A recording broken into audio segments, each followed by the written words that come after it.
Okay, we are using Zoom webinar for this meeting, which allows the public to participate in the meeting as an attendee. The chair can request that members of the public provide their names for purposes of keeping accurate minutes of the meeting. Attendees will join in listening mode, and we ask that everyone display their names correctly. Attendees can click the raise hand button if they wish to speak. The chair will call on those who have raised their hands in the order they are received. All questions should be directed through the chair. Please note that this meeting is being recorded. Please be aware that other people may be able to see you, and take care not to share screen, your computer. Anything you broadcast may be captured by the recording. I call to order the Nantucket Land Bank Commission regular meeting of December 9th, 2025 at 4:02. Can I have a vote for the acceptance of the agenda? So moved. Second. All those in favor? Aye. Aye. Do we have any public comment or staff announcements? I do not see any public comment. The only staff announcement is that we have a Christmas bird count coming up towards the end of December, and I can send out information on that in case you want to attend. Thank you. Agricultural management, the update on 19.9 venison processing unit. Yes, so I just wanted to briefly update the commission. I know most of you have heard this, but our processing center is open, which is really exciting. And so far we've had 21 deer donations, and we are working our way through those. Everyone who has been involved has really put a ton of sweat equity into it, and it's been fantastic, and we're just grateful for everyone's support. So, thank you very much.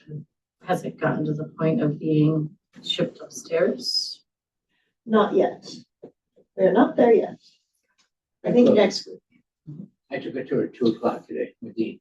Yes. And wow, it is just spectacularly clean and nice, and smells nice. And yeah. You wouldn't expect that. Yeah. all very important things. Yeah, it was really nice, but you said very close. Well, he just got the grinder in, Yes. so that's what's been holding up bringing stuff upstairs. Yep. That's the update. Okay, moving on to property management department quarterly update. So nice to see you. Yeah, nice to meet you guys. It's been a while.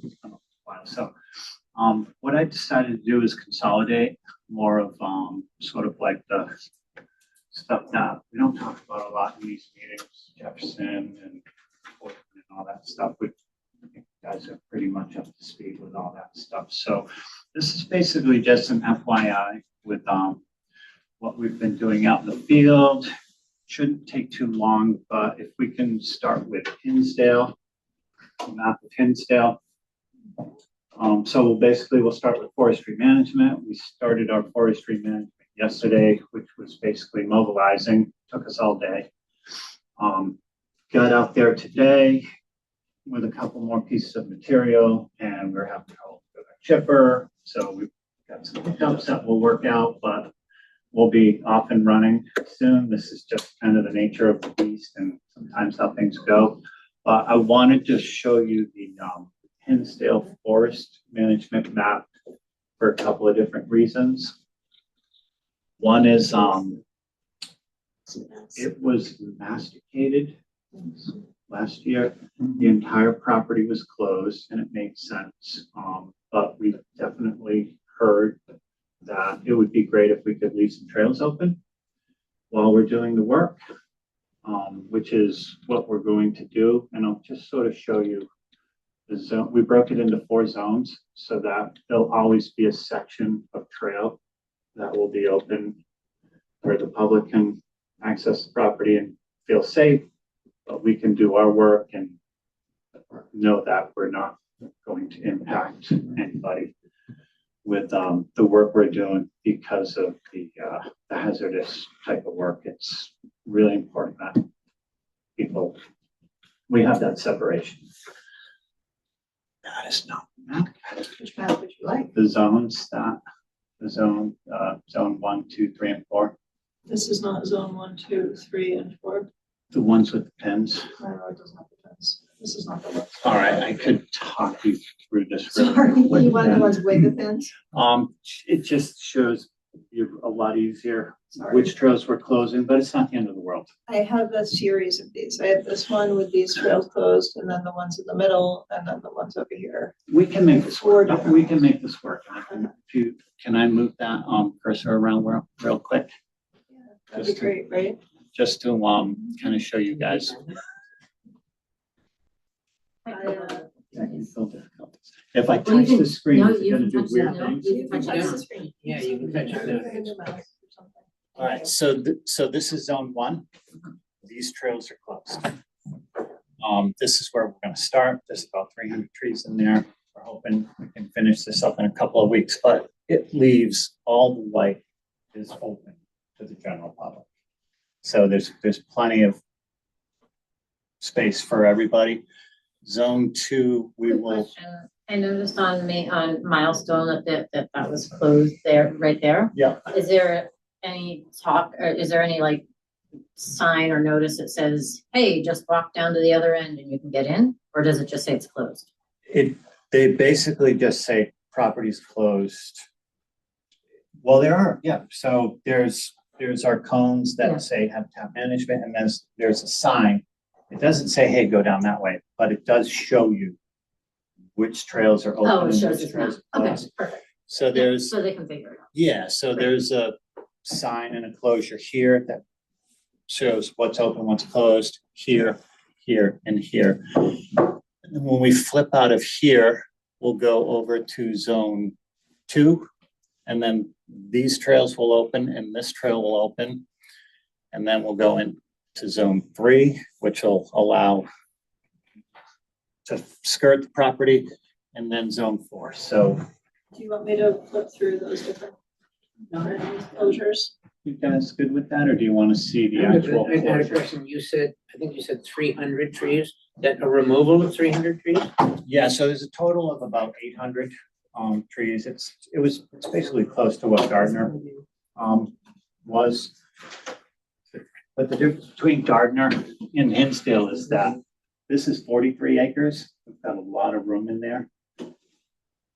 Gardner was 18, so it was there. So that was the amount of canopy and new loading work that within that 18 acres. So it's roughly the same amount of trees, but triple the amount of space that we have to work in. So it makes it easier to keep trails open and just be methodical about how we move to the east. So we were in there all day yesterday and today, and I didn't see anybody. So people are, I think, happy that there's still access within the property. So this is removal of trees and some undergrowth? So the understory was completed last spring. And it was all the zone, which makes it easier for us to just go in there and now concentrate on. So that's 43 acres. That'll be sort of our core winter project.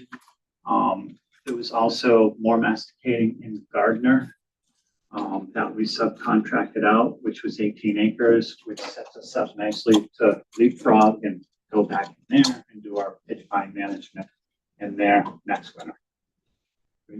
If we finish this up and we have some time left, we may bounce into Gardner for a minute, maybe finish up our, not the Gardner, but our obligation for what we think we can manage.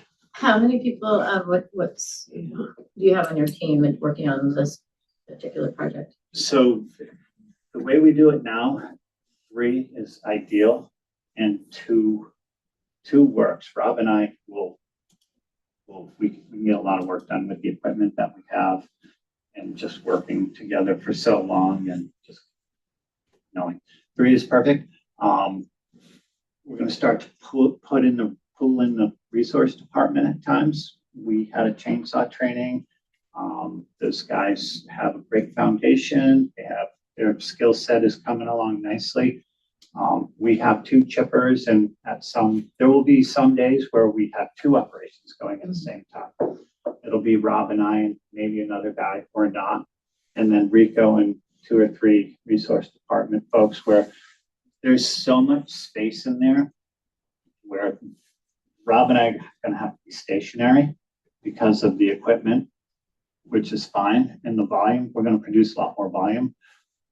They'll be able to drive a chipper truck and a chipper around in there and sort of target sort of the smaller DVHs. And then we'll come in and we'll get the bigger trees with the bigger equipment. So What's DVH for the? it's the diameter at breast height. So they'll get the 4 and 5 inch, and then anything bigger than that, will go. So the trees are painted, they're all blue. We're going after the blue trees, and What are you doing with the chips? so, we have a running list of anybody that wants them. We also, I just, had the, landfill agree to waive our tipping fees. We'll reach out to Sustainable, and quite honestly, the closest for us, we're gonna play it, because the closest chips that we are stuck with and we have to get rid of, you're right down the street. So it's gonna make sense for us to, at times just, be more efficient with how we're gonna get rid of them. So we've got 3 different ways. Awesome. I just also wanted to add that we're exploring whether or not we should be involved in biochar production going forward, which Jeff has been involved in, and whether that's worthwhile, because with the amount of chips we produce through our forestry management, it's something that can be a real asset to farms as fertilizer. So it's something that we're in the process of looking into. That's what biochar is, fertilizer? Well, it has a function. It's charged, so it actually draws things to it, which is great in sandy soils. And that's like a long term, I mean, Yes. year after year, right now you have people who are like, oh yeah, I wanna use them, but then eventually it's gonna be like, I don't need it anymore. Yeah. And, I think, probably in 10 years, we're gonna be in a good place. Yeah. Just right now, it seems like a lot.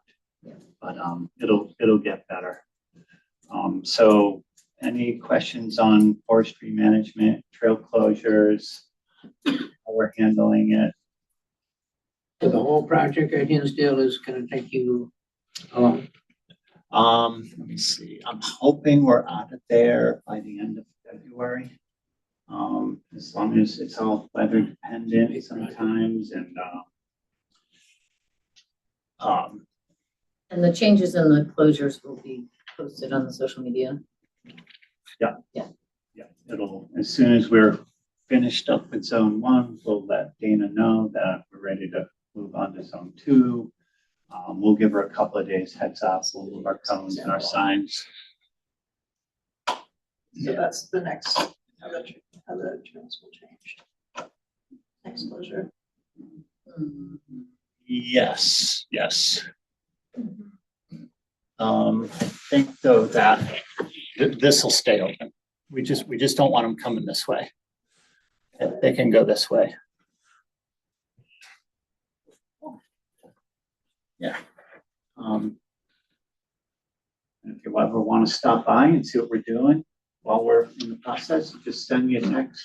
It's actually Just as a comment, I've been to most of our properties in the last month or so. I've got to say, you guys are doing an incredible job of keeping those properties maintained. And I would say we do a much better job than some of the other conservation groups as well. But awesome. Thank you. anyway, Well done. Yeah, I'll make sure that, Rob is a big part of this. Yeah, I know. And then working with the resource department, sort of that collaborating with planning, and it's great. So Rob and I can just go. But that's for the forestry management. So So up until the forestry management, what have we been doing? We've been doing a lot of our habitat management and our mitigation management.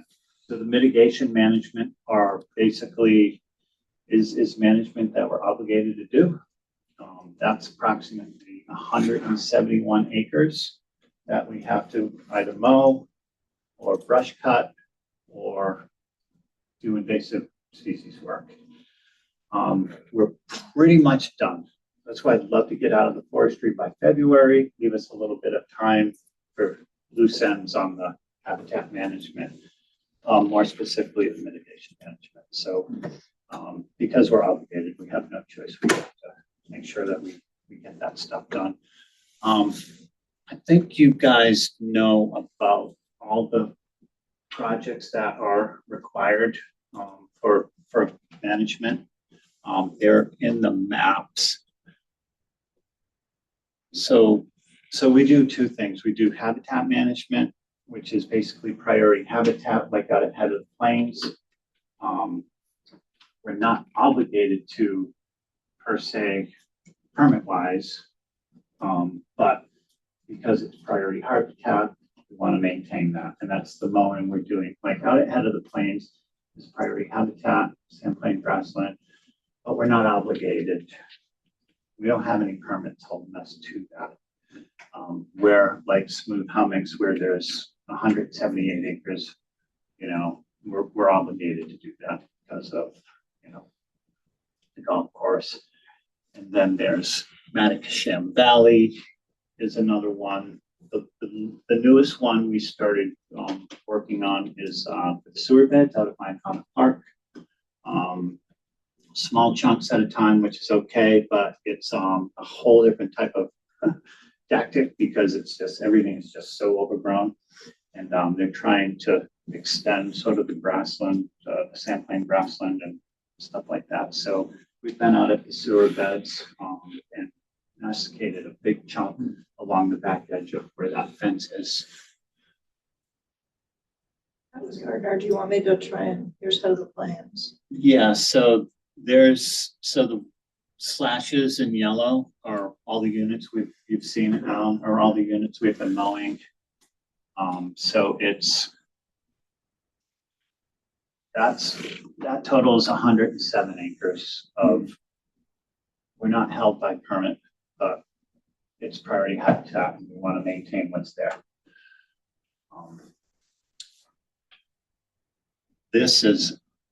We are obligated to maintain. All the hash marks are mowed.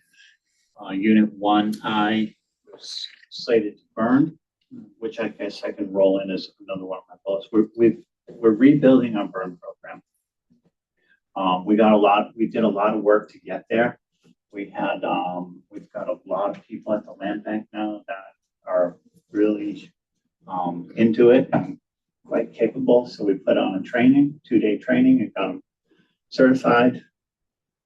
We've got all our equipment back up and running. Final piece of the pie is the DEP permit. We were waiting, and we just got it Friday. So we're not going to burn this fall because we've completely changed gears, and it's getting cold, and we don't want our pumps to freeze, and there's just a bunch of reasons we're going to table it until the spring. So we're ready.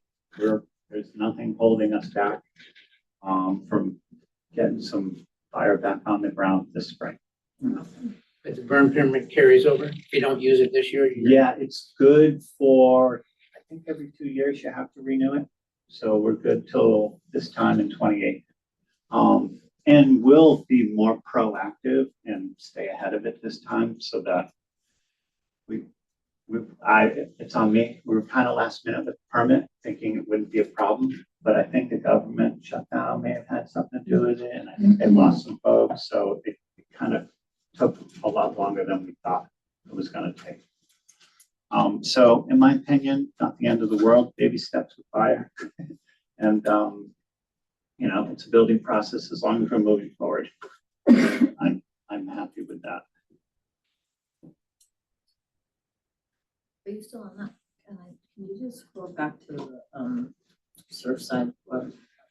Sure. I just kind of casually scrolled through this, Jeff, but this is, just so everyone knows, this is what we use to track all of our management, particularly for the ones that we have that are permitted. So here's an example. That's Matacasham Valley. It has a Division of Fisheries and Wildlife permit number over here, and we're required to report back to them. So that's all mitigation. The Surfside wastewater treatment plant is similar in that it's a conservation and management plan, and this is the work that we're in the process of doing right now. So when you have the hutches there, does that mean that you're trying to bring the trees down and everything down to grassland again in that area? So in that particular area, it's trying to get a bit of a mosaic where it's more grassland and trying to get more diversity in there than what's in there now. So there'll be a little bit of pitch pine reduction in there as well. So I think they want it to be more of a grassland, Sandplain grassland. And that's gonna take a while to get there. That vegetation in there was so thick, you couldn't even see, couldn't even walk through it. So, and it'll take a while, but, we section units off per year. So there'll be a whole nother section that will have to get done next year as well. The management that you're describing is defined in the conservation and management permit or the DFW permit that we have. And basically it's associated with habitat for whatever rare species you're managing for. So it's supposed to be those rare species, and it changes location to location based on what was found in that area. Okay. So it might actually require eliminating all the trees in the forest park, the little section above the. Probably not. No, No, definitely not. Yeah, just about opening it up and getting a few more grasses and lowering the understory. We won't end up eliminating all the trees there. Okay. It's rare that you're asked to do a complete habitat transition as much as it is just sort of an opening up. And Start to push back the edges. Yep. And start to get some of the Understory. native understory back in there. So does someone come down and monitor that, walk it, and say you've done a percentage, 25%? It is all reported. Okay. Yeah. And then sometimes they do come down. When they do, they're usually very happy with what we've done, but it's reported yearly, and that's what they rely on for tracking. I never knew all this. Fascinating. And this happens all over the state, right? DEP or Fish and Wildlife, Natural Heritage is a big one. So, and that's that for, if Mark's interested now, it's that 1-for-1. If you take away a habitat, or like say the industrial park, you want to more or less try to recreate that habitat. So, So if you disturb bats, you have to restore it back somewhere else. yeah, so if it's been determined that it's priority habitat by the Natural Heritage, then when you apply, then yes. And like Rachel said, we're managing some units for moths, bats, rare plants, bunch of different reasons. So.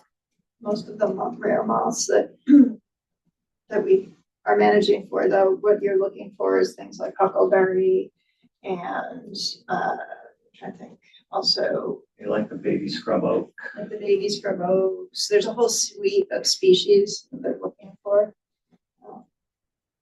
And then there's timing on all of this, where certain times of the month can't be in there doing anything because it affects the bat or the moth and so forth. So it's good that Emily and Molly and Anna kind of, all this is being documented.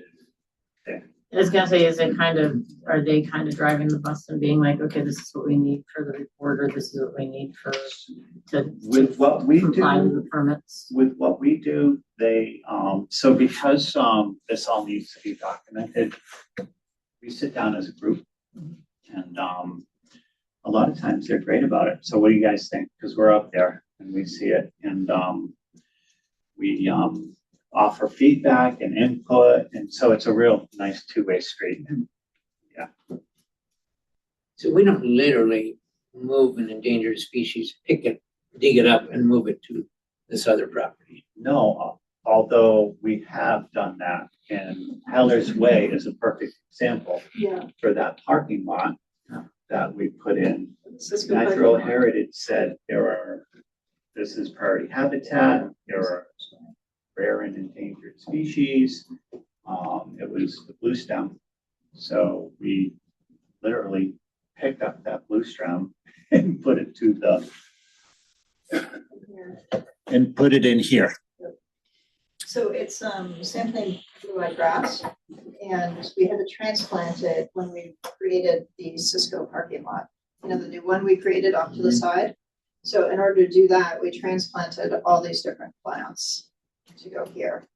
And then we're managing for habitat accordingly, and their hope is basically that it spreads, right? You make it survive, and then it spreads in this habitat because we created more habitat than it limits. Right. So last year, we came in and we masticated this. This year, we have to masticate, we can't mow. This stuff is all pretty much monoculture, super tall. So all this was masticated as part of our obligated management. And that was for the parking lot at Cisco. So this whole section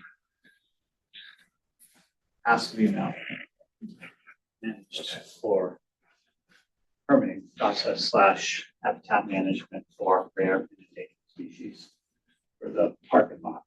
So that's that trade-off I was telling you about, that 1-for-1. Sometimes it's a 2-to-1 Right, and sometimes it's 2-to-1. That's a 3-to-1. or 3-to-1. There's a public way at the end of Mothball Way on the other side of Plymouth Pond Road. The same area that we're talking Oh, about. yeah. Yes. And I think that's our property. Yes. Yeah. Yeah. And there used to be a public way that went sort of between our property and the property over there. And used to be some stairs that went down. Yeah. That's not our property. So now we would have to scooch to the left now, because that was whoever bought that property.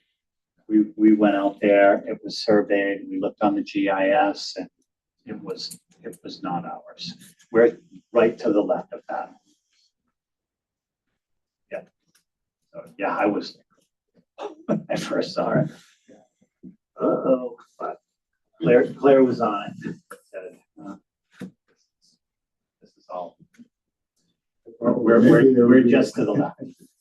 Jeff, do you want me to show the pictures from the fire training? Is everybody good on habitat management and obligated versus not obligated? Any questions or? You brought me up to speed as well as I can be done. All right. Yeah, and just so, like I was saying, between the forestry and the, so the mitigation management is 171 acres. We have to, whether we like it or not. 106 because we should. And it's going to be 63 acres total between the masticating at Gardner and Hinsdale. As part of the training for prescribed fire, we put on a 130, 190, which is basically, it's the national standards for wildland. We had an amazing turnout. So we collaborated with the fire department and DCR. We had over 30 participants for this 2-day training. There was online classes that they needed to take first. And then we did a classroom training, which was 8 hours to cover all the basics that needed to be covered. And then we had a field day, and it was great. And this just kind of shows you the amount of turnout that we had for this. We had fire department, and they were awesome to work with. And I'm not sure if you probably know this, John and Christina, but the land bank has an MOU with the fire department. And we are an additional resource for the fire department in the event that they need help with any brush fires or stuff like that. So How long has that been in place? we've sort of always been there for them, but we made it official maybe 4 years ago. And it's great. Felt really good to know that they respect our work and what we do, and we have a great working relationship with those guys. And the training was awesome. So you attended this training or you put on this We training? put it on. Wow, nice. Yeah, and We used to do a fair amount of burning, and then this goes back a few years, but yeah. So the island has changed. Yeah. And we just have to be more, we just have to roll with the changes and absolutely. make sure that we adapt if we're gonna burn to the changes that have happened and, go slow.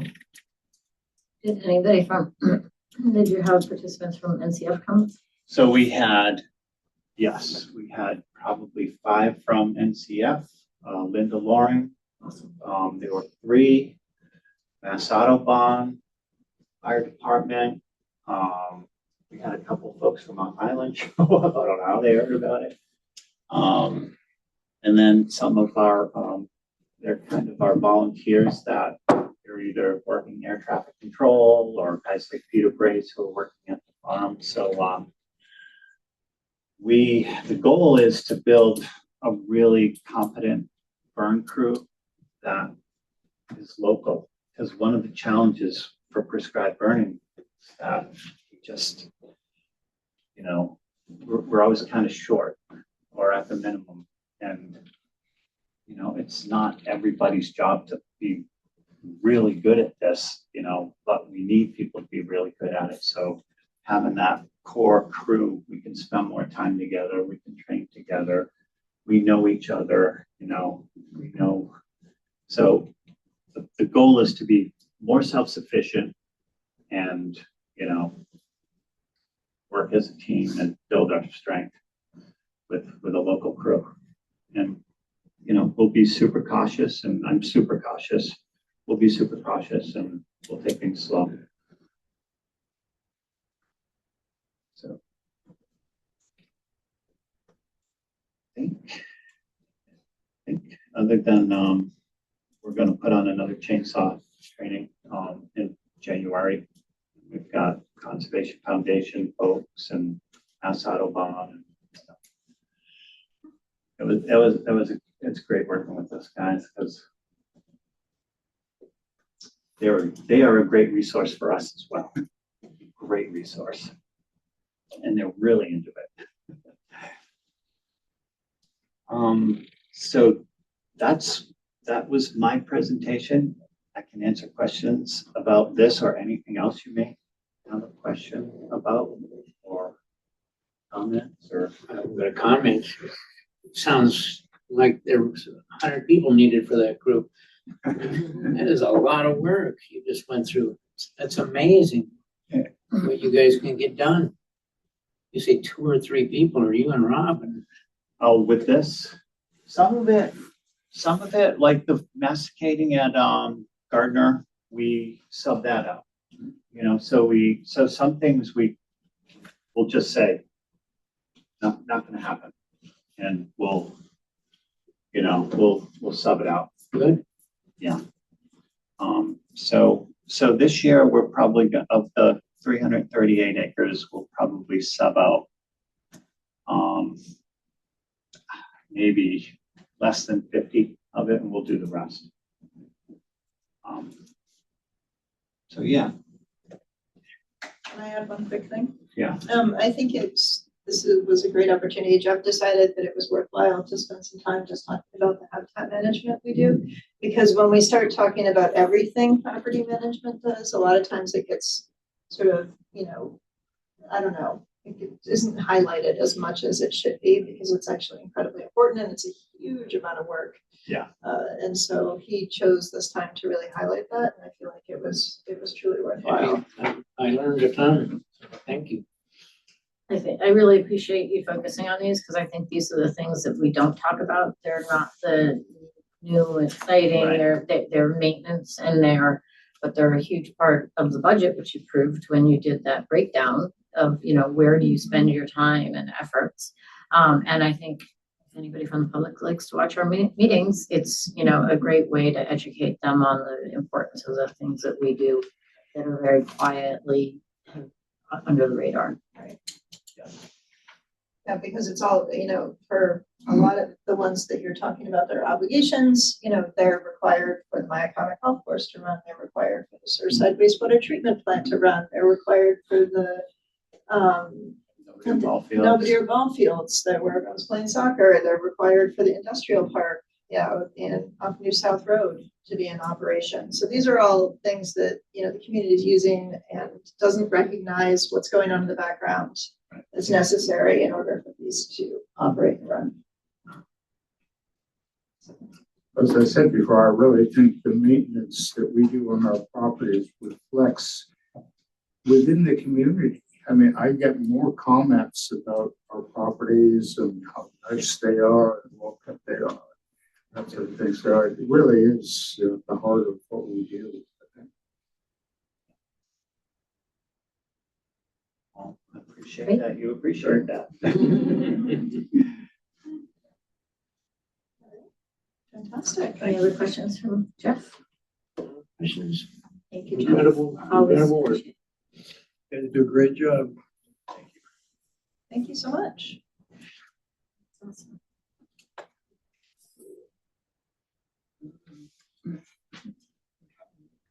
Take it from there. Okay, so next on the agenda is a property project update, and along the same lines of not trying to do everything at once, I decided to pick out a couple of projects that I feel like we just haven't talked about in a little while.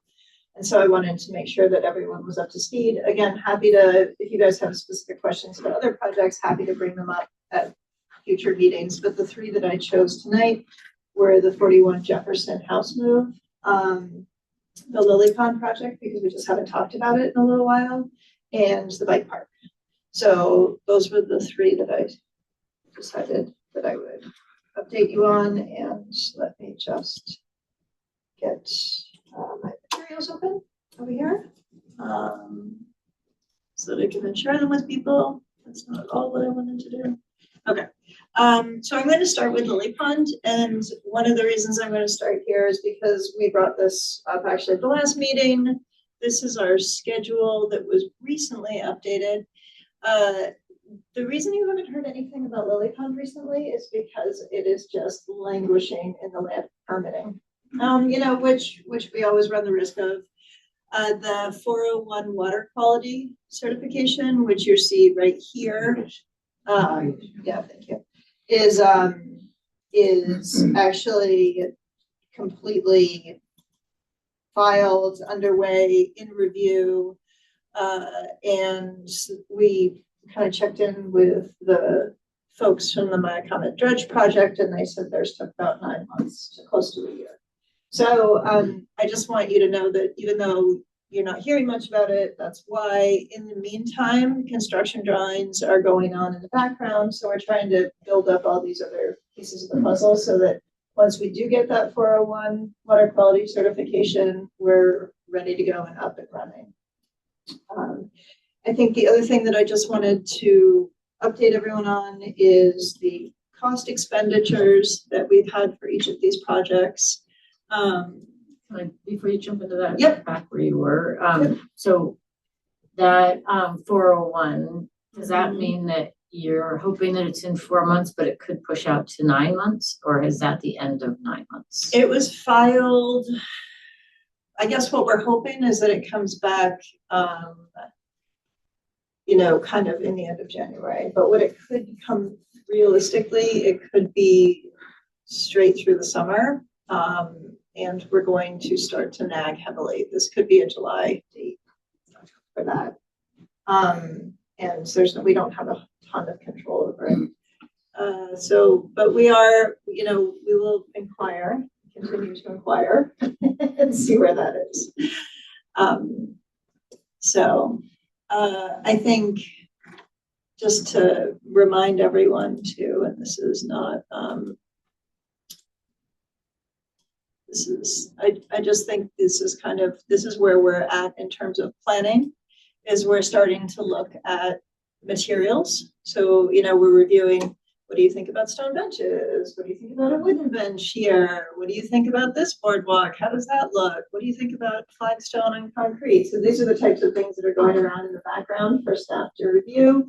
And then we'll be bringing some final decisions to the commission, or quote unquote final staff final decisions. But the design itself hasn't changed at all. We still have the main entrance being on North Liberty with a loop in the middle. Well, that was redirected a little bit. That bit, the Concom. Yeah. Yeah. But it hasn't functionally changed at all. This is so this is going out to here. I think what Eleanor's referring to is this was kind of a straighter shot, and we ran it up a little bit. The other thing that we did was we addressed some concerns about ADA and made this a flush boardwalk instead of just allowing grass path, basically. And we've had a lot of success with accessibility and flush boardwalks on our property at Settlers Landing at 32 Western Ave.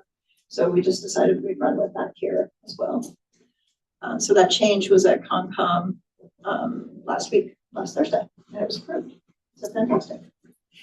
The other thing that I just wanted to do was I wanted to update everyone on costs associated with each of these projects, and where we're at in terms of budgeting. So this is just a quick summary spreadsheet, nothing fancy. For Lily Ponds, we have spent to date $850,734. We have a construction budget right now of right around 5.7 for the project, and we have received back almost $100,000 in grant money, and we have about $500,000 to be reimbursed for. Basically, it's a reimbursable grant, so we submit and they send us money back. So that's where we are. And none of that 500 is till construction at this point. We're on hold with grant money. Yep. Yeah. So, okay. So that's where we're at with Lily Pond. Does anybody have any additional questions for that project?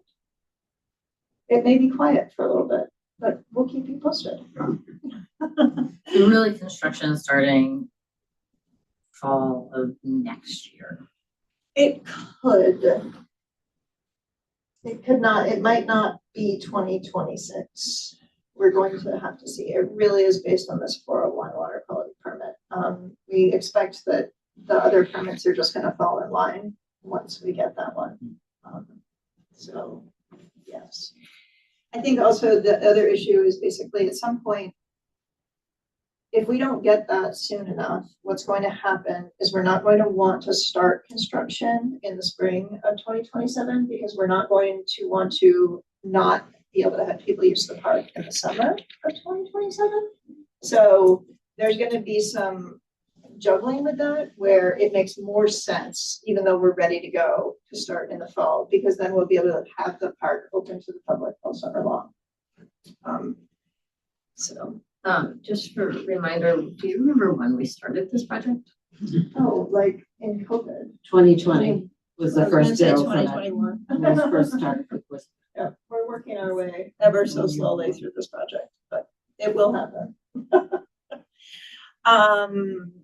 Okay, so any other questions on Lily Pond? All right. What did you say, Eleanor? Okay. All right, so I'm going to move on to the bike park, and we actually, let's see, yeah, this is the one I like. I thought this was kind of a nice schematic. So just recently we had what will be kind of the last of our public outreach forums with the abutters in the neighborhood, and we got a lot of different feedback from them, and that was very helpful. And now we're really ready to delve into permitting, which we don't expect is going to be a huge hurdle here because we've been really lining it up in advance. And then that'll be followed by a design build contract that will be put out to bid. One of the abutters' main comments was about parking and parking considerations and whether or not this was sufficient parking. And so one of the things that Horsley Witten did as response was to explore different areas that we could expand parking, right? So this is the current design here. And they looked at bringing this to the east and, expanding parking here, reducing disturbance here in terms of permitting. The other way that they've looked at it is to, this actually, although it's hard to tell, basically pushes the parking further to the west. And so that's a different configuration, and they're just looking for feedback on that. If you have a wild preference, let me know. When I looked at it, I didn't think there was a huge amount of difference. I will tell you that my inclination was to think that going east as an overflow plan was probably better. But anyways, that's And that's it's designed, but it's not, doesn't have to be built. exactly. Unless the park gets used a ton and we have Yep. issues with parking. Yep, they just wanted us to think a little bit ahead and be responsive to the fact that this might be a very popular park. I Sam think, was just open. a good day. I might have to go visit. I've been on a tour of bike parks. We anticipate potentially being able to start construction in the fall or next winter, so. So the outreach with the neighbors was harmonious? And we actually had pretty good participation. We did. It was great. It was really good to talk to the neighborhood. And they provided us with a lot of feedback, and it's great for us to have that information to understand what their concerns are and what are the things they like going into it, so that we can be a little we can be proactive like this. And they also brought up things that weren't really necessarily related to bike park, Yes. but it was helpful. I mean, all the information was helpful.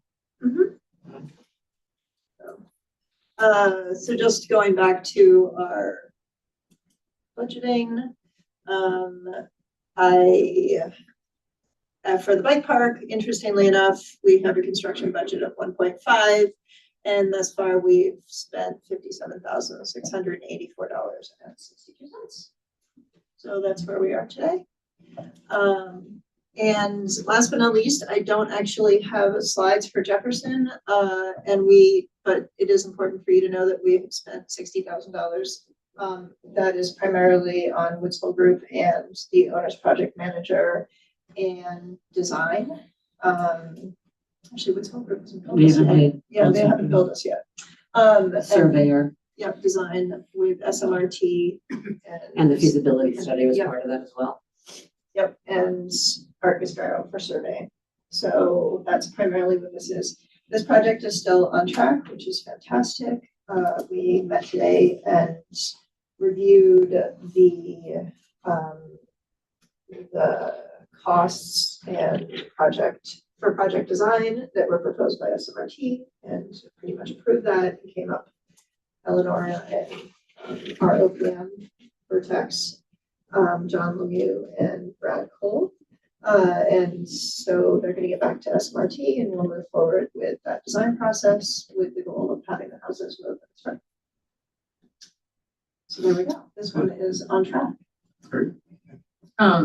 I know you probably don't have an answer to this question, but, you talked a bit about the sand movement and the need for the fence there. And I encourage you guys whoever hasn't gone down there to go, because the sand movement is significant. I'm sure you guys are finding that with the education from the previous owners and caretakers as to where things go and what they do.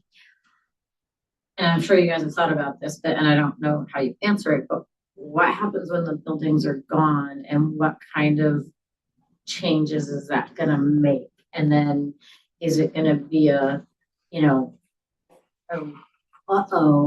we need to build a wall again or something, like, I don't know if the scientists have figured that out, or if it's just you have to wait and see and you remove the buildings and then figure it out from there, or. Well, this is part of the reason, we signed a contract with Woods Hole was to explore exactly this. Yep. And they have come down, they've done site visits. We do think this is a significant issue that we're gonna be contending with. And we anticipate that, between the buildings and the large stockade fence right now, that's really what's trapping the sand in that area. And we do have this wild grid of snow fencing at this point, which does quite a bit as well. But we fully expect that once you remove the buildings and the fence, we're going to be in a completely different situation. So that's exactly what Woods Hole Group is trying to manage and figure out. What can we do and what can we build? Is it a dune system? What we're almost for sure going to need a retaining wall on the backside to stop our parking lot from becoming actually, some form of sandbox. So there's just a lot to it. And they're actually coming back with designs on Thursday that we'll be reviewing with, and the whole reason for hiring them was exactly what you're describing. We're very concerned that how that plays out. Well, I'm glad we brought them into the loop, but I think even more importantly is to have Jeff and his crew and the guy who's been moving that sand around. I think it's Kenny Coffin or his work.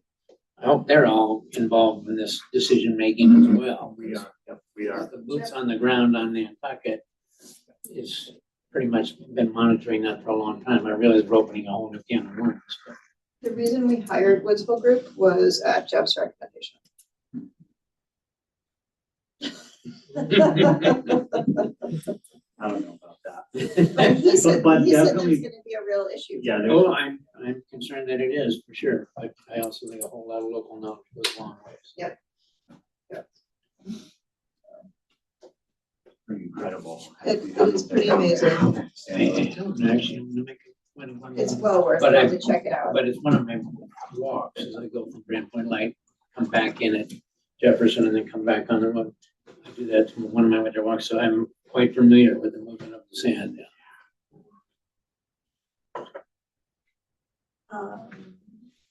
Okay, so I think that was my last project update for today. Again, keeping it short and sweet. If there's other projects you'd like me to bring back in the future, happy to do that. If there's something that you're like, oh, I wish you talked about this, let me know. But other than that, we'll keep rotating in different projects because it seems like they need updates. So once we start the bike park, what's the length of the construction for that one? Well, we're probably gonna do what's called a design build procurement, and that will kind of consolidate we have all the pre-planning with Forster Whitten, which is very important, especially in terms of permitting. But you contract with the design build firms, it consolidates everything. So they will, because they have the expertise, they come in with the expertise of bike parks so we're not necessarily going to provide all the specs. They will have, boots on the ground, as we were saying earlier, and have a better understanding of what the best way to approach topography and the sort of vague specs, not vague, that's the right word, but design build is going to be much more, this was the suggestion, of course, this will be an efficient way to have this project go and probably more quick. Because again, it'll consolidate the process. So I think, I would really be a big guess, but I would say 4 to 6 months max, start to finish from procurement to opening. That might be ambitious, but I think that's possible. You're clearing land and then you're there's one mobilization with the design build firm, so. And as that bike committee that you met with and I kind of. You're part of, Are they all pretty much still happy and on board with this? Yeah, we've been keeping them posted. We had to have that meeting with the abutters, which was really helpful. And I think the next steps will be to go back to them and say, this is you've seen this, but this is the final design. And, Yeah. And next step is procurement. Okay, great. The locals, the avid bikers wanted, hey, big ass park with everything. So it's been trimmed down a bit. Well, one thing that was kind of helpful that I personally hadn't thought of, I get so sort of, forest trees with this process, and we've been in the design bit for quite a while, but with the abutters pointing out, because they have the concerns about parking and traffic, of course. They're like, probably a lot of people are gonna come here who wanna go, maybe not miss the bike park, but maybe they want to, as an access to the other paths that are in back there, who can no longer use Barnard Valley Road, because it's really not an accessible road.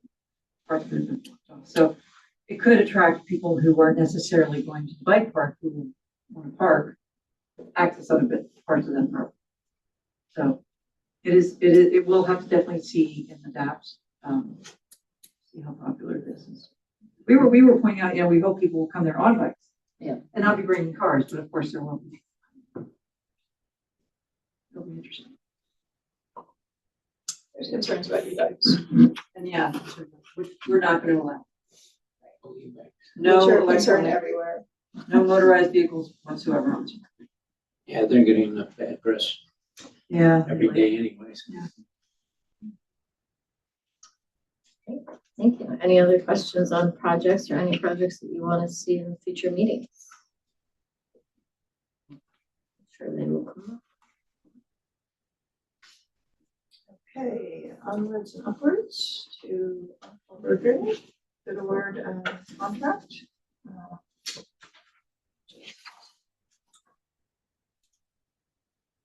Stop sharing here. I'll just give you a quick background. So this is basically the same thing that we did last year, which is to piggyback on the town procurement. So they actually did the IFB that went out for this on-call service. And last year there were 2 bids, this year there were 3. We will be awarding a primary contract. It's actually exactly what happened last year, but more or less. A primary contract to Ernie Strang, being the lowest eligible responsive bidder, and Whole Gates will be the secondary. So in other words, we'll go to Ernie if he can't do the job that we need done. We'll go to Whole Gates. Any questions? No, we will need a motion to approve. Do I have a motion to approve the contract, award the contract? Second. And authorize Rachel to. And authorize Rachel to sign. All those in favor? Aye.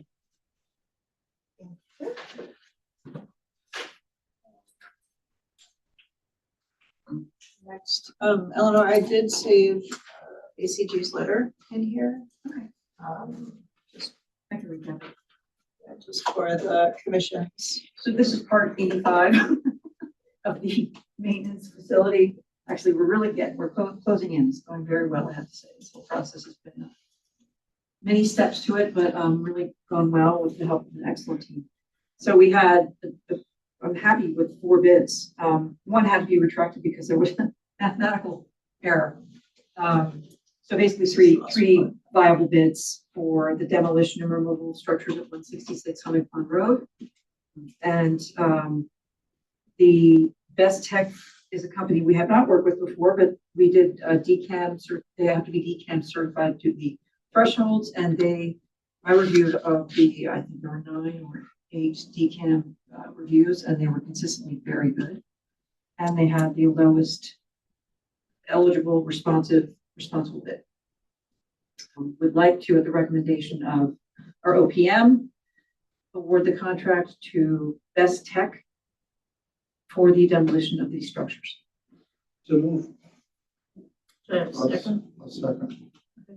And just what I'm reading up there is that they still came in $67,000 above what the estimate was, but we're still going to go with it because that makes no sense. Yeah. Yeah.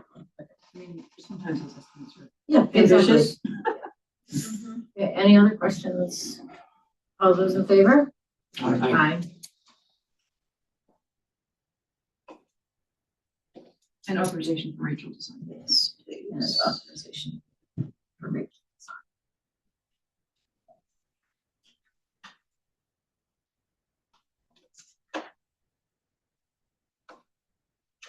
Okay, then we have various properties encroachment update, which Okay, So I'm going to present for Claire. She is not able to make it tonight. She is online if you have any questions. I'm sure she's happy to answer anything I can answer. I included her encroachment update in your staff report in the meeting packet.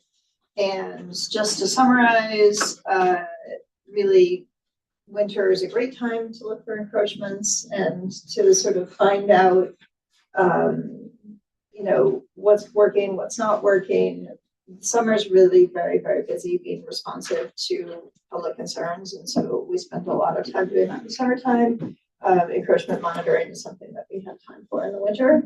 And I think one of the things that she pointed out was that we often actually find encroachments through neighbors or, somebody who lives in the area who has a concern.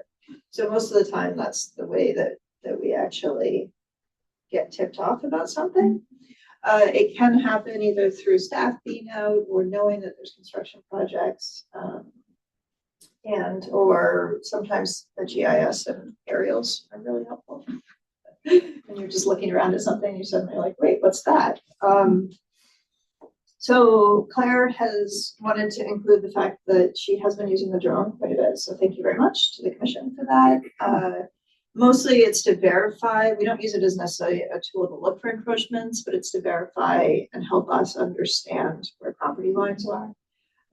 We can bring it into GIS, we can verify property lines and whether or not somebody's over the line or not.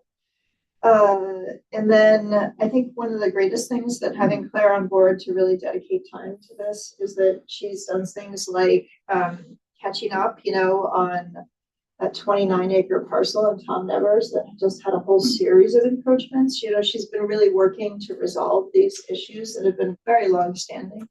And she's incredibly good at it. Nobody is wildly offended by her nature. And so she's just very good at accomplishing things and getting them done. And I think she also is always out there educating people and, trying to teach them about the land bank during these conversations and how we're a public entity and our land should be public and not for private use. So all in all, I think the encroachments are going very well. And I think Claire's doing an amazing job. And we're happy to discuss any particulars if you have any questions. We do rely heavily on our encroachment policy, which we did a couple of years ago. And it was based on town encroachment policy, and then we moved it around from there. So I think all in all, it's going quite well. So when she approaches these people, is there a final outcome for this thing? Yep, it's almost, really, we don't have very many things that she hasn't been able to resolve, frankly. There's very few. So, if there's a driveway, basically they remove their driveway and, sometimes we revegetate it. If there's a flagpole or somebody parking, sometimes it's things like, there's construction sites and somebody just finds themselves, they need parking. And so there's this open spot next door.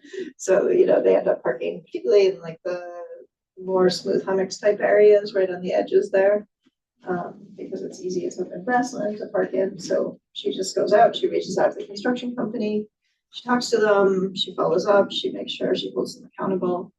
That they're actually following through. But yes, she's actually been incredibly successful. In Tom Nevers, it was a driveway, a pool fence, a storage area. Those are major, and they've been there for years. So for her to be able to have people remove those, Is there a time limit? I've been on this land using it for 20 years, therefore it's mine. it's not really supposed to work that way. It's supposed to be a No, first totally. possession. No, public land. So I'm just curious. Good question. I'd just like to say, I know that we sat around here and talked about having an encroachment officer when we were, well, maybe just for a short period of time, but I think Claire has proven that it's a constant battle, and she's also grown into so many other areas. So Claire, I know you can hear us and we just want to thank you and love having you on. Fabulous staff, lab staff member. Yeah, and I think one of the other things too is that people now I think there's a little bit of awareness that you can't do things on landmark property because we do police encroachments pretty consistently. And so I think there's, I think that helps too. And that people are less likely to, put something across the line if they think somebody's gonna be watching. And that's what Claire always says to people, this is what we do. We're always checking our property lines. It's just my job. So. Yep. I think that's it for that. Well, it's great to know that we have somebody on staff who's checking these things out, because if left untouched, they just sort of grow. Yep, and it's great. One of Claire's assets too is that she's able to really go out quickly and manage things. So a lot of times, a lot of these require, not all of them, but some of them require fast response.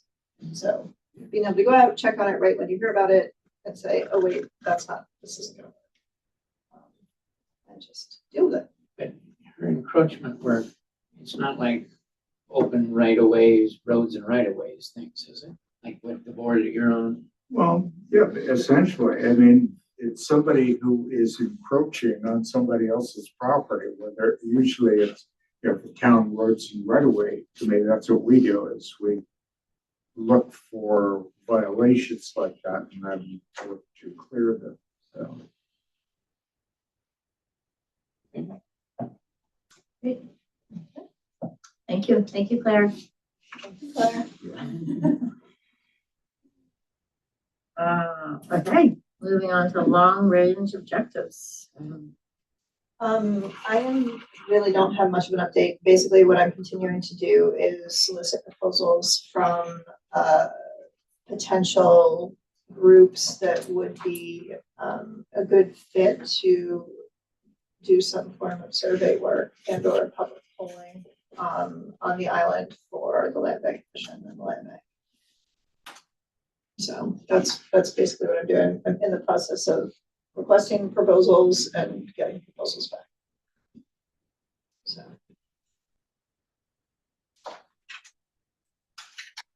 Right, moving on to regular business, the annual exemption.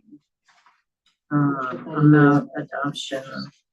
Yeah, so everyone has one of these, the M exemption statistics. I did not put this in everyone's packet as a number, and the reason for that was because I wanted to have a follow-up discussion with Susan about it, which I found actually incredibly helpful, and so I can tell you what I learned, which is that during the creation of the M exemption,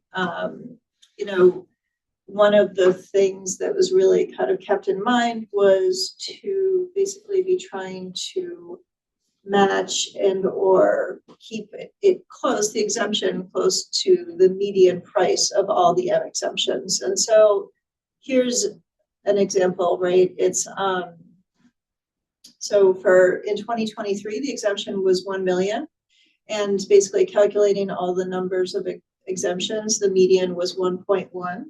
Right, so we're kind of trying to track this number with our M exemption, which is the first time home buyer exemption. So 2024, we kept it at 1 million.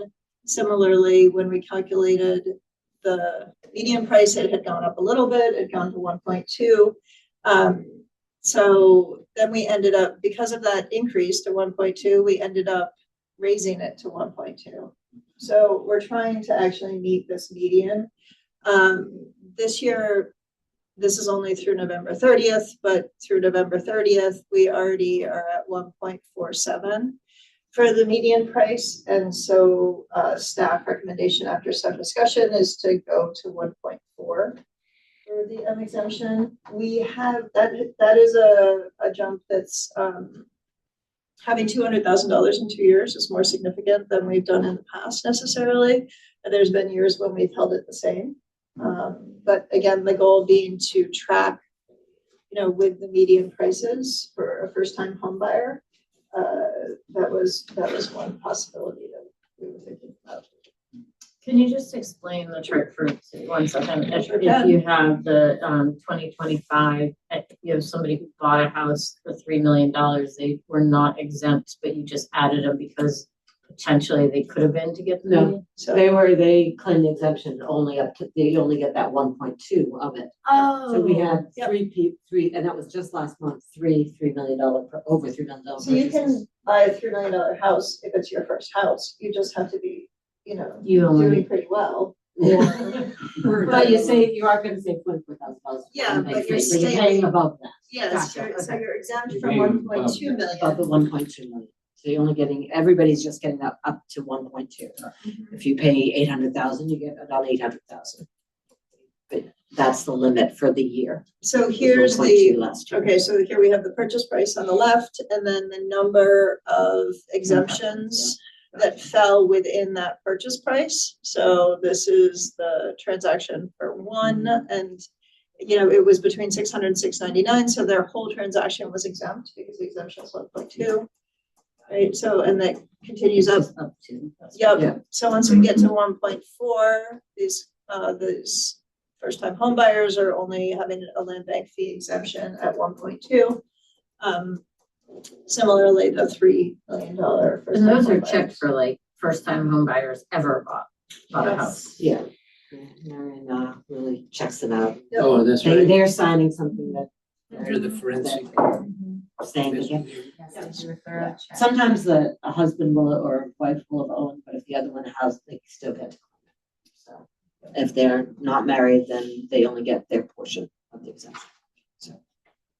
And the whole purpose is to help Nantucketers in their first purchase, right? Yes, because you have to not only have never owned before, but you also are certifying that you're gonna own it for 5 years and live in it as your primary residence Okay. Yeah. for that Yes. 5 years. We put a lien on the property. Those are all those liens and releases that you sign every. Yeah, so the M exemption basically is targeting first-time year-round homeowners. And you check to see they're not renting, right? Yes, I do. She has. Check to see if they're constructing the home, if they, at 2 years, if they haven't moved into the home, then I reach out and we communicate, and that's when they might ask for an extension for another year, because they need more time to get into it, so. And this is a huge piece of Marion's job, is this Mhm. compliance for transfers like this. And the O exemption is for, Affordable, deed restricted affordable. Yeah. Check on- We put liens to the same thing. Although you don't have to own it for 5 years. Was this instituted 40 years ago when the land bank was formed? Yes. The O exemption was 2017, but the M exemption is from the beginning. It used to be, I think it was $100,000 at the beginning. You used to have to go to town meeting and to the legislature to change it. And around when I think it hit 400,000, they said, okay, you can't go below that, but you can change it every year. Did you say $100,000? To start. To start. Like in, That's 40 years ago. Oh, no, the one of my first house was 100,000. Really? In 94. God, It was wow. 100,000. Okay. Nice basis. It's My house was under It's 69. Yeah, it wasn't much of a house. So what's the flavor of the board? Do we want to take staff's recommendation and increase it to 1.4 million for 2026? First, I had a question. Are we getting any positive or negative feedback on this? Do you hear anything from people? Oh, people are thrilled every time we raise it. And they Because it call helps it people out. out. I mean, somebody called us this week and Yes. said, do you have an update on your M exemption? Because they'll put off the sale until January if first January 1st, yes. Well, I guess we've done it 3 years in a row now, correct? No, At least two. we did it last year. It was 1 million in 2023, 1 million in 2024, and we raised it to 1.2 Okay, so we've done it the last 2 years in a row. Last last That's 1 year. Last 1 year. Yeah. Last year was the first year. 2022 was Yeah. 8.5. I mean, so 850,000. And then we went to 1 million, kept it at 1 million. And then Well, if it's a formula that's based on the median price, I guess we need to stick with it. If that's what our formulas for coming Well, I up with mean, it. in 2024, we didn't know what our median price was at 1.2, so we couldn't change it. It was 1.13, and we left it at 1. And we're always guessing, because that month of December is never in You just there, and never it know. often changes everything, whatever December and the next year, I'm like, wow. I mean, I personally feel that if we have the restrictions that it's a year-round resident for 5 years, that anything that we can do for that demographic is a positive thing. I agree. So, I make a motion to approve the increase to that number. it's gonna go to 1.4 or 1.47? 1.4. 1.4. I'll second that much. Any other questions? All those in favor? Aye. Aye. So, right, what are we doing? Thank you very much. That's very Unfortunately, I helpful. don't think it's ever gonna go down.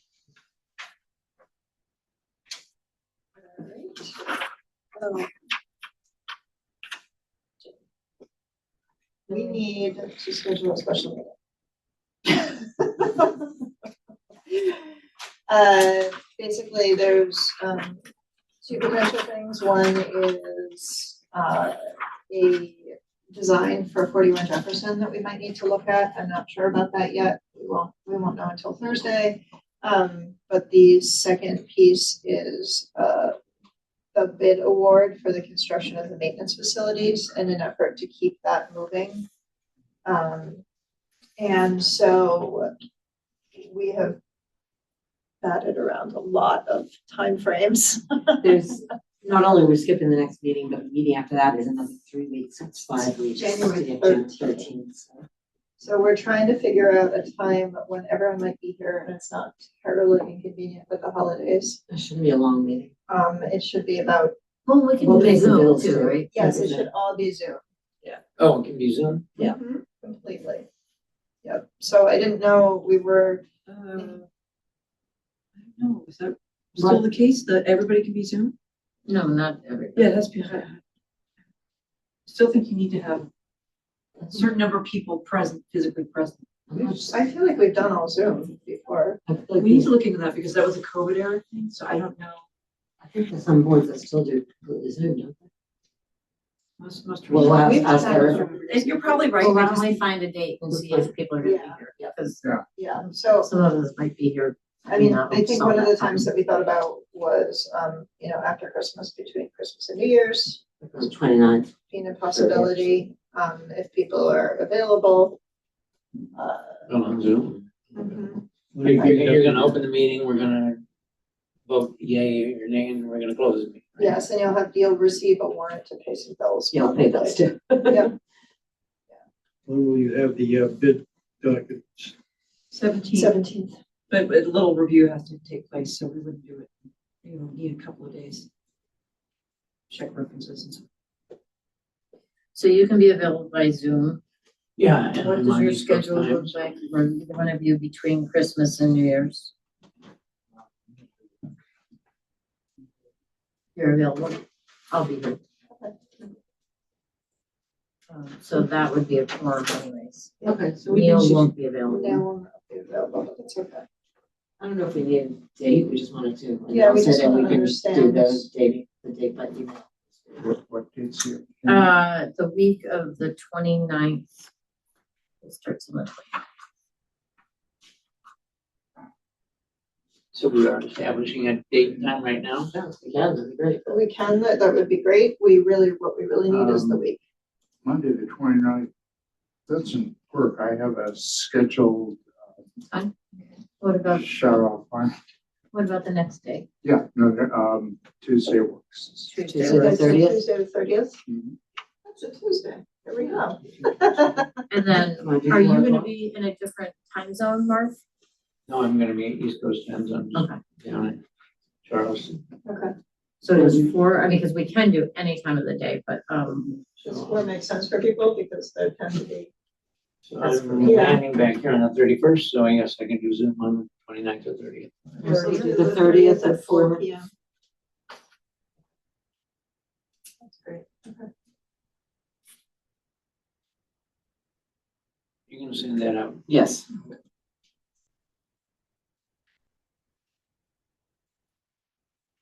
All right. And that'll be a short meeting. Yes, Yeah. that'll be a very short meeting. We'll be signing bills or looking, not signing bills, sorry, looking at a warrant quickly, which will be a consent item, and then approving the bid award.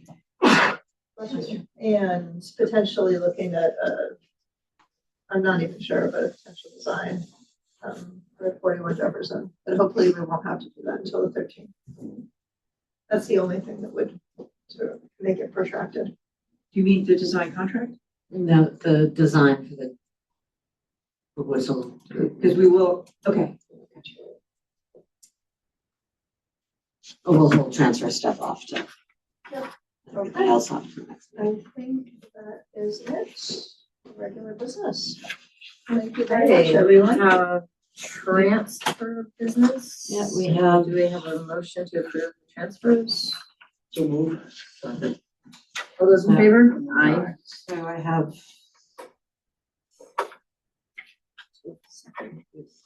Four new M exemptions for some home buyers and one new O for affordable. So liens for these. One signature each of these five. Then I look for approval for the regular meeting minutes of November 25th. Second. All those in favor? Aye. Aye. And I'd like to move the consent items. And I would like to recuse from the warrant. We're doing consent now, right? Yeah. That's, the warrant is in the consent. Okay. Aye. Second. All those in favor? Aye. Are there any other questions or concerns from the commissioners? I had one question. On the work. Is there a new septic going in on 22 Massasoit? It is, yes, but not yet. Okay. How's that? Very, broad answer, I didn't need We have anything more. done dig safe, and we have completed the permitting to determine that it does not need to go through Conservation Commission. And everything else is underway. And that is where we're at. So, anybody else have any questions? So we're still on consent, we're talking about? Questions? No, we're just into additional questions and concerns. Okay, not on warrant. You have questions for one? Yeah. You can ask. Yeah. I saw $50,000 for the painting of the basement. Mm-hmm. Yeah. Sounded, Epoxying the floors and oh, everything else. Yep. includes some boxing on some Yep. floors. Yeah.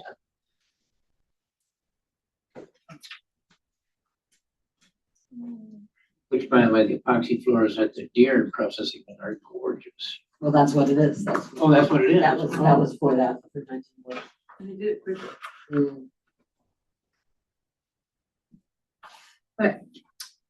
So Madam Representative. Okay, we are entering executive session for the following purposes. Purpose 7, to approve executive session minutes. Yeah. Purpose 6, to Hi, Joe. consider Thank you the so purchase, exchange, lease, and or value of real property discussions and open meeting may have a detrimental effect on the negotiating position of the land bank. Open session will not reconvene at the conclusion of this executive session. Can I have a motion to go into executive session, right? So, Okay, all those in favor? I think you have to do. Roll call. John? Aye. Mark? aye. Aye. Christina, aye. Okay, we'll go into executive session. Can I have a motion? Oh, are you turned off?